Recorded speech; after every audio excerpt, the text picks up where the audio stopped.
Hey, have you ever asked somebody to do something and they didn't quite meet the standards of expectation that you had?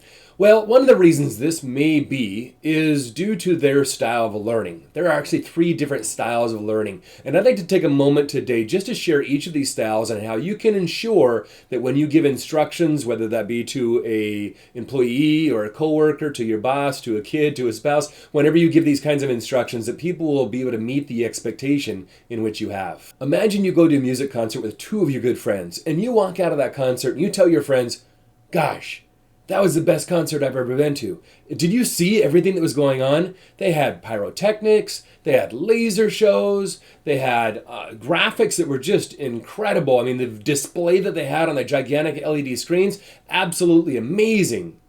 And your buddy turns to you and says, wait, no, that's not the best part about this. I mean, did you feel what was happening in that room?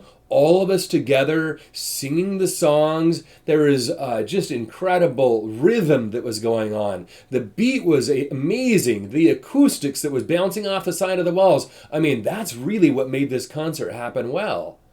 And your third friend turns to you and says, no, guys, you got it all wrong. You got it all wrong. Did you feel what was happening there? I mean, did you even listen to the lyrics? Did you understand how they weaved these different themes in together, and they raised our emotions, they brought our emotions down, they made us laugh, and they made us cry? And I mean, the words that they were using were just absolutely incredible. Well, this could be the true experience of three individuals that have different learning styles. You see, one may be more visual.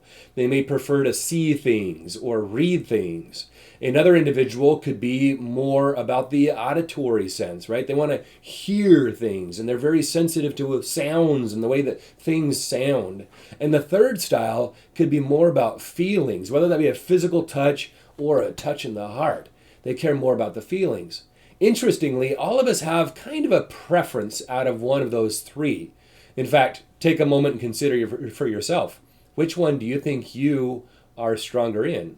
Visual, auditory, or kinesthetic? Kinesthetic is the feeling sense. Now, as you consider this and think about the expectations you want to set with other people, I believe the best way to ensure that you're going to get exactly what you're expecting is to teach in the three different ways. For example, let's say that you're going to ask somebody to do something that's more visually inclined.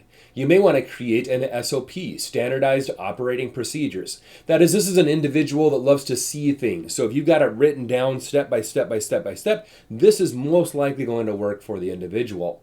David Lee Roth of Van Halen was exceptional at SOPs. In fact, he got a little bad rep because on like line 175 or something like that, he had a little sentence that says that there needs to be a bowl of M&Ms in the green room. And the green room is where they set up and get ready to play out on stage.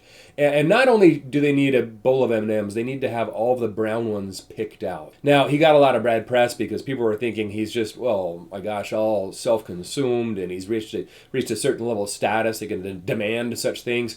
But in all actuality, this was a safety thing. He was spelling things out line by line by line to ensure that everybody was doing what they need to do so that his stage and crew and audience and everything in between were safe. So the first thing that he would do when he'd come into a new venue is he'd walk into the green room, he'd look for the bowl of M&Ms, and he'd see if the brown ones were picked out.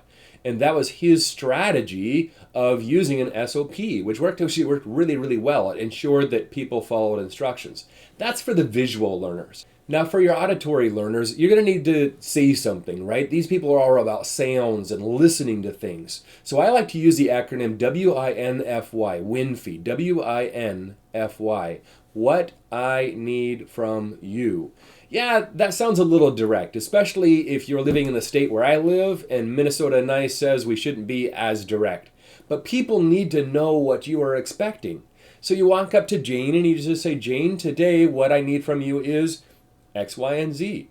And it helps her understand priorities, helps her understand what exactly you're looking for, and gives some urgency to the situation. So what I need from you, it's an auditory style of making sure that your expectations are being met. The third style of learning is kinesthetic. Kinesthetic people love to be able to feel with their heart or feel with their hands. And one of the strategies that I use to help people that are more kinesthetically inclined is checklists. That's right. Just a simple old checklist. You see, what they need to do is they need to do first. They want to get their hands dirty. They want to get involved. But you, as a leader, or you, as somebody that's trying to help them do it the right way, want to make sure that they are doing it the right way. And how can we do that? By providing them a checklist. Now, checklists are very different than standardized operating procedures. Standardized operating procedures give you instructions on how to do it, what you need to do to follow along. The checklists are, did we do it correctly? Johns Hopkins Hospital was having serious issues with infection rates on essential line infusions several years ago. And they were wondering, how do we try to improve this? What can we do to get better at ensuring that our people who come to us sick don't get sicker because of infections? In fact, their rate of infection was somewhere around 10 or 11%.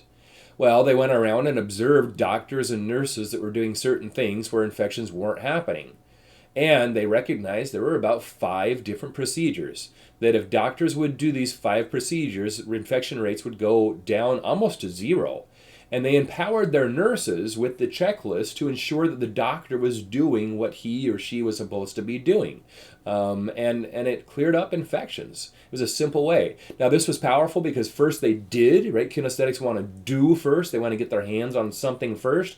But then it also checked them to make sure that what they're doing is in alignment with your procedures or expectations. So 3 different kinds of styles that you can use in order to ensure that people are meeting your expectations, meeting your standard that you would like to be able to set. One of those strategies is SLPs, another one is win-fee, and a final one is checklist. And the reason that I like these 3 is it ensures that we cover all the different styles of learning for the people that we work with. I hope that helps you so you can become a better leader and a better influencer and have a better impact on this world. Thanks, and make it an amazing day.